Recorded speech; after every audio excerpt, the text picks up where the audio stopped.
আসসালামু আলাইকুম রাহমাতুল্লাহ। আজ আমরা ওয়াসওয়াসা থেকে বাঁচার দোয়া ও আমল জানব ইনশাআল্লাহ।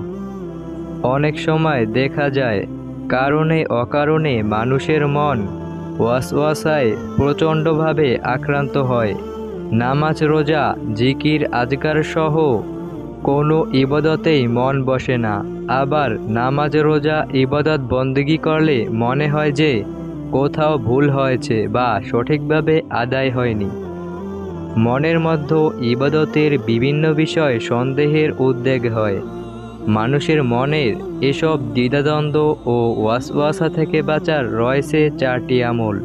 তা হলো: নম্বর 1, আউযু বিল্লাহি মিনাশ শাইতানির রাজিম। পড়ার মাধ্যমে শয়তানের ওয়াসওয়াসা থেকে হেফাজত থাকা। নম্বর 2, সূরা ফালাক ও সূরা নাস পাঠ করা।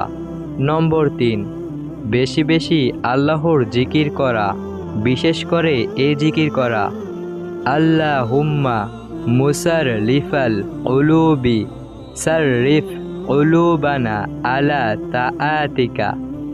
অর্থ: হে মানুষের অন্তর পরিবর্তনকারী আল্লাহ, আমাদের অন্তরকে তোমার আনুগত্যর দিকে পরিবর্তন করো।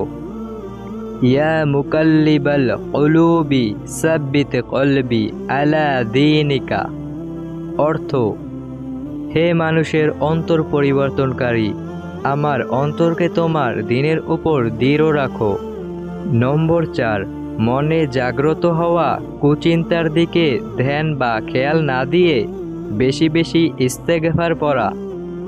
রাব্বিগফিরলি ওয়া তুব আলাইয়া ইন্নাকা আনতাত তাওয়াবুর রহিম।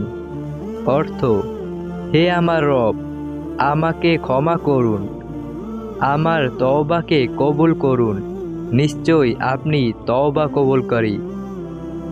এই 4টি আমল যথাযথভাবে করতে পারলেই মনের দ্বিধাদ্বন্দ্ব বা ওয়াসওয়াসা থেকে মুক্ত থাকা সহজ হবে ইনশাআল্লাহ। মহান আল্লাহ তাআলা মুমিন মুসলমানকে ওয়াসওয়াসা থেকে মুক্ত থাকতে এই আমলগুলো বেশি বেশি করার তৌফিক দান করুন। আমিন।